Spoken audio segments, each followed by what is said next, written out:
Thanks, everyone. Today we're going to Italy. So I'm excited to hear about Italy with Laura. Thanks for joining me.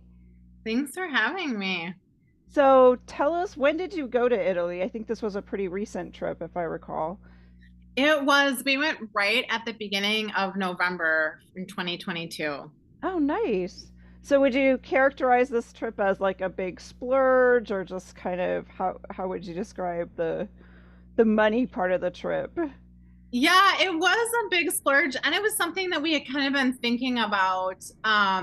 We had gotten married in 2019, right before the pandemic. And so it was one of those things where I kind of always had wanted to go for our honeymoon. And then, of course, the world shut down. Yeah. So it was something that we both really always wanted to do. We both like love wine and food and just, exploring Europe. So it sounds like you spent quite a bit of time then since since getting married to getting to actually go planning. So did you do Yeah. all that planning? Did you kind of jointly plan the trip? Talk a little bit about that. Yeah, so my husband he's great at planning some of this stuff. So he did a lot of it, but it really from the time we're just both like very busy because we're both entrepreneurs. So it was like this window of time started to kind of present itself. So it was actually from when we started talking about it, I think it was only maybe 6 or 8 weeks from when we started like really getting serious about it to when we decided we wanted to go. And what actually spurred us on was my husband read an article in the Wall Street Journal about Tuscany. Oh, Actually highlighted a few places to stay, and one of them was the villa that we rented. So he looked on the app and he's like, "You're not going to believe this. This beautiful place is available," and it was, pretty reasonable for what it was. It was actually this three-bedroom villa, three bed, three bathroom in the countryside, Tuscany oh countryside. my gosh. Yeah, so we got it, and then my mother-in-law and one of my husband's brothers are really adventurous travelers, and they had planned. My brother-in-law lives in San Francisco, so my mother-in-law already had plans to be out by him. And we told them like, "Oh, we have this place, and there's this extra room." And the next thing we know, they're like getting tickets and coming with us. Really? Oh my gosh. And to actually Yeah, see the spot listed like in a publication as big right? as the Wall Street Journal. Absolutely. We're like, our week is for sure not available, and it totally was. Yeah. Oh my gosh, so everything, like all the pieces kind of fell into place. Absolutely. And my brother-in-law is very well traveled, and he brought forward some really great suggestions of things to do as well. So it's kind of a group effort to do the planning. Oh, wow. And what an amazing time to go kind of in November. What's the weather like Yes. then? Yeah, we were not sure what to expect, but it was sunny. It was probably in the 60s. We even had the first day in Rome, I think was in the low 70s. And I live in Wisconsin, so the beginning of November is really dark and cold. Right, So we right. were just ecstatic to have that, that taste of that extended, really nice fall weather. Yeah, and a great time to spend with extended family a little bit too. I mean, Absolutely. so how did the meals go then? Did you have a kitchen, it sounds like, with the villa? Did you go out? Kind of talk about the food and Yeah, we did a little bit of everything. My husband and myself flew into Italy a couple days before my brother-in-law and mother-in-law met us. And so in Rome, we ate out our meals. Like our hotel included a breakfast, and then we kind of eat a little bit like, heavy breakfast, and then kind of set out for the day, maybe, get a snack, antipasta, something like that. And in the evenings did some really nice meals. We did like a casual pizza place, um, and then one night we did the fanciest restaurant we went to was the night that my mother-in-law and brother-in-law flew in, and it was Asteria Quattro, which is Quattro Quattro at 44, Asteria 44. It was amazing food. It was just off the beaten path. So you oh kind of felt like it wow. was this really intimate experience, and it was, just amazing. But we spent most of the time, so we were there 10 days in total in Italy. Most of it we're in Tuscany at the villa. And so we did go into like the small town that we were staying by several nights, and that was just fantastic. And then one night we did a cookout. So we Oh, got to go to the neat. Italian grocery store, Yeah. big steaks, and we had right when we had got to Tuscany, the family that we were renting from, they had their main estate on the property as well, and they left us a little note saying, "Oh my gosh, there's this super cute town about 10 miles from us, and we just wanted you to know that the next day, our first full day, they were having a fall harvest truffle festival." Oh wow. Oh my I gosh. know, I know, I know. And honestly, I tell people, I'm like, it was one of the funnest things we did because we had no idea. So it's kind of this fun surprise. And then you Yeah. go there and it's like, they had vendors and you got to talk to all the people, the Italians, and we got truffle and cheeses and chocolates, and me and my mother-in-law even got these beautiful cashmere wool blend Oh, wraps for wow. $21. What?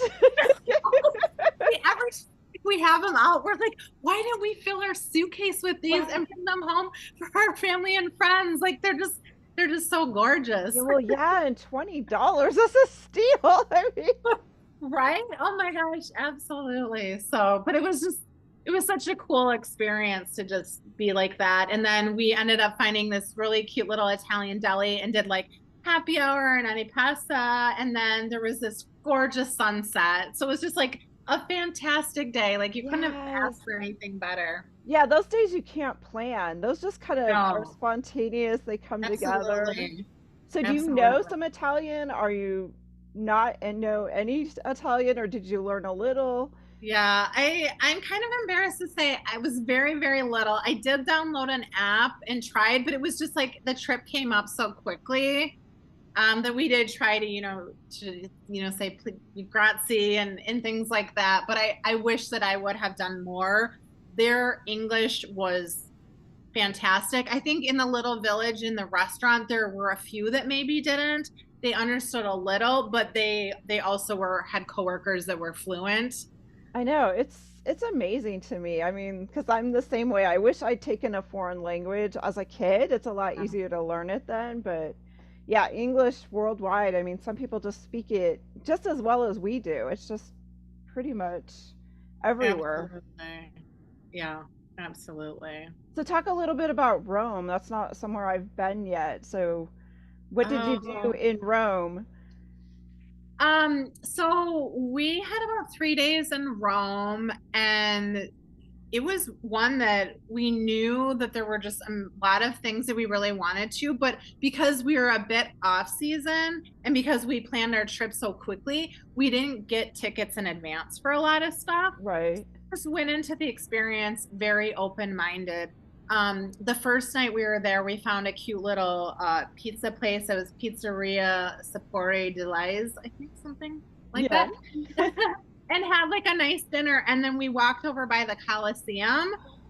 And because I had gotten that tip off because I was in a Facebook group for like planning Italian vacations, and someone had said like the Coliseum at night, and it was just breathtaking. Like the whole thing is just Wow. absolutely lit up. All the statues are lit up, and against the black of the night sky with the stars, and you're just kind of like the vibe was totally different too, of like the people that have gone before you and just the times, Yeah. and just very cool. So, and we did come back, I think it was the next day, and did one of the tours. We were really big on using like the Rick Steves book. Oh, I love them. Yes. So we did get tickets because again, we were so last minute that it was kind of like, beggars can't be choosers. So we did get the tickets as part of a group. But as soon as we got inside, we went and did our own thing. There's so many small areas. Oh, So we just were like, you know what, we just wanted to create the experience we wanted to have. yeah. Oh, exactly.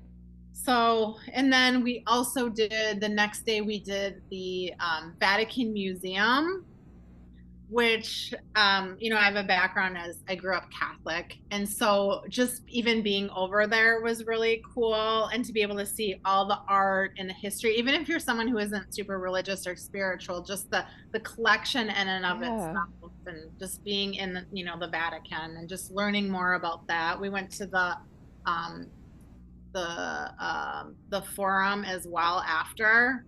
And so seeing all the different Roman, buildings, and they even had one of the buildings, I'm blanking on the name, but it like really stayed with me because there are these gigantic pillars, right? And the front Yeah. of this building that's like thousands and thousands of years old, and there's like dashes across all of them. And so they were one of the times that their enemies had tried to conquer them, they felt like this building was in they felt like the building was so significant that they wanted to destroy it. So Right. they tried to cut down these The pillars? yes. Oh And my gosh. they had like come up with Rome had come up with this way to make cement in a way that it was like almost indestructible. Wow. That's really incredible. I know when you reflect on how old these buildings are, they're still It standing. really is. It really is. It just is. Yeah, absolutely. It just, because I live in the United States, so it's like things here are, couple hundred years old. It's like thousands and thousands of years. Yeah. Yeah, incredible. So you spent also a little time in Florence? We did, and that was the one where if we could have done more, I would have definitely done more time in Florence. I There was so much wonderful that I loved about Rome, but just the vibe of Florence was just very much still that the Renaissance energy of the arts. Mm-hmm. In just the Duomo was just absolutely gorgeous. In retrospect, now that I know more about the city, the next time I'm there, I definitely want to climb to the top of it Oh because yeah, I think yeah. it would be such a beautiful view of the city. Otherwise, I know people have shared out since then that there's different like restaurants or other things like that. But I just think that that would be such a cool experience. But we did go see the David. Oh, you Everyone's did? Oh yeah. I know. You got to do that. I mean, that's just iconic. I mean, Yes, yes. And that was like the moment of I had to like admit to my husband that I didn't know like David and Goliath and the David statue and King David were all one and the same David. I'm like, it's a really it's totally okay. It's so much history and so many stories that sometimes they just kind of overlap, and it's like yeah, you're in the moment and you're standing there too and just kind of trying to piece it all together. Sometimes it's almost like you need to download absolutely. after your vacation and think about like, oh, I did see that, or oh, I Oh saw. my gosh, absolutely. And to be honest, we had such a fantastic time that we're already thinking about going back next summer. Oh, really? Oh my gosh. That's amazing. So if you go back next summer, are you thinking different cities in Italy or kind of the same areas or That's such a great question. We definitely love Tuscany because, we're just such yeah. wine fans. So it was so fun to do like the wine tasting. And there's actually Antinori, Marchesi Antinori, the vineyard, the number one vineyard in the world is in Tuscany. Oh, So we wow. did that and had like a really nice lunch there and stuff. But we go back, I really wanted like I love the water and we didn't make it to the ocean. So whether it's like the Amalfi Coast or Chicoteri, I would love to get to like the ocean and to be able to Yes. see some of the cute, some of the beautiful, colorful buildings and towns that you see in some of the Italian. Yeah, there's so much to Italy. I mean, I think there's so many different personalities, like you said, with the Absolutely. mountains and Lake Como Yeah. and the coast. So yeah, you just most people can't cover it all in one trip. There's just yeah. No, I know. And if you do, right, like you're so Yes. exhausted. Like we thought it was really good, not having to change and repack and all that to use, our villa in Tuscany as our base for a lot of it. So did you have a car rental when you were at the villa, or did you just use public transportation, or So we did a little of both. We were highly discouraged from getting a rental in Rome and seeing how people drive there. We were yeah. really glad that people cautioned us. So what we did was after we were done in Rome, we took the train to the Florence airport, Oh, that's then got smart. a car there. So then we were able to kind of come and go as we please. And we didn't take the car. Like when we did go the day into Florence, we Yeah. decided to find a parking spot and then take the commuter into town. But like my husband ended up doing most of the driving and felt like, once he kind of started going, especially if we stayed to kind of the more main highways and kind of skirted some of the smaller towns. Because Yeah. one day we accidentally got into one of the small towns during like morning rush hour. Oh And we're no. this hill, and the next thing we think we're on a one way. The next thing we know, like big giant trucks are coming right at us. Oh my god. And all four of us are, the cars in Europe Yes. are Yeah, small. they're So it's like us in small. like a clown car. And my husband's like, okay, don't panic, don't panic. And Yeah. we live to tell, but Yeah. he's like, I think that one took a couple years off my life. Right, exactly. He's only got his whole family in this little, like you said, Right? clown car. Oh my gosh, that is frightening. Yeah, but to at least try to use the car to get outside in the countryside, I'm sure was helpful. Absolutely. Absolutely. So are the roads pretty easy to navigate? Did you just use your like Google Maps? How did that work? We did a combo of Google Maps and then we also had a GPS. Oh, that's smart. Yep. So that seemed to help because then you had like a backup plan if one or the other wasn't working that well and just kind of to help kind of navigate and stuff. I'm not always the best at reading a map, so and then he's driving, so we're trying to like navigate that way. No, it sounds like a fabulous, fabulous trip. Are there some tips for others if they're thinking about going to Italy? I think, Yeah, I would just say like don't feel pressured to like over plan. And I know it's a little bit different when it's like high season and stuff, but just like we felt like there were so many options and that we were yeah. so open to doing stuff that, some of the most fun that we had was very spontaneous. And there's just so many things to see and do. But if there's like one thing or, a couple things that you feel like, maybe this is a once in a lifetime trip. And if I don't, see or do Yeah. it, make it happen, right? Like we didn't get to St. Peter's Basilica, even though we are in the Vatican City. And I'm like okay with it. And if we would go back, that's something that I think I would like to do. So just kind of, things like that.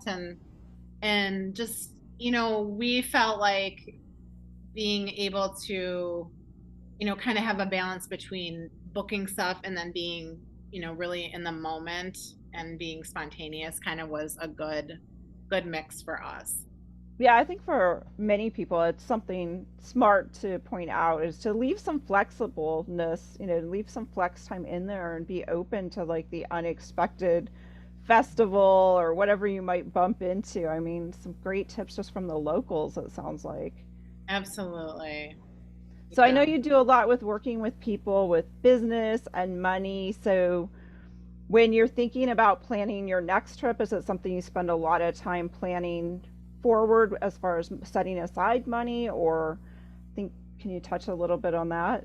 Yeah, I think, with kind of how I was actually just speaking at a women's conference in Chicago a couple weeks ago, but I really try to lean into the abundance piece of it. Yeah. And I think there's a piece of, saving, and there's a piece of like, if this is something I want, we actually did some vision boards.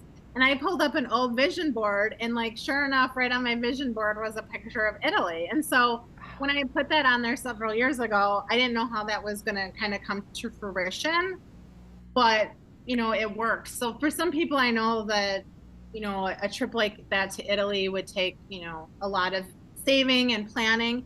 I think there's a lot of different ways that you can do it too, right? Like we Hmm. didn't take total advantage, but I'm a Costco member and they have some Oh great yeah. deals for some of that if you want to, package it. And sometimes going off season, right? Like some of the stuff we were able to do it at the price points we did it because it was off season. But I think it's kind of that piece of like whatever you need to do to plan and also having that kind of abundance mindset and some of the pieces of manifesting or praying or working towards it, right, to just be able to say if that's something you really want, make it happen. Life's Yeah. short, right? Yes. Oh, I so agree. I so agree, Laura. Definitely. And to make sure that balance, I think all of us through COVID realized how you can't buy time back. You can't buy being able to have an opening to do something. And even if it's last minute, I love how it's like somehow this popped onto your radar and you just were like, hey, let's go do this and pulled it all together. Yeah. I think that's super beautiful. So, Laura, tell people where they can find you, a little bit about how you work with women and others with business and money. So, if people want to reach out. Absolutely. So I am on social media. I'm feel free to DM me on Instagram. You can also find me on LinkedIn. LauraJaminder.com is my website. So I'm a International Coach Federation certified coach and have certifications both as business and life coach. So I help women service-based businesses to start and grow their business by focusing and getting clear on what you want and having a plan to go after it and that confidence to do so. So it's really that intersection of mindset and strategy. And I've been coaching for over 12 years, and Oh, it's just, wow. well, it's so cool the things I've seen women be able to do as they step up in leaders in their business. And then also I do some, executive type leadership coaching in the corporate world as well. But just to kind of go from dreaming to doing. Yeah. Oh, that's fabulous. So, what was your website again in case people want to find you or have you speak or? Absolutely. It's Laura, Laura, Jaminder, G as in girl, M as in Mary, EIN as in Nancy, D as in dog, ER.com. Fabulous. Thank you so much for sharing about Italy today, Laura. This has been beautiful. Thank you for having me. It was so fun to talk to you and share my memories.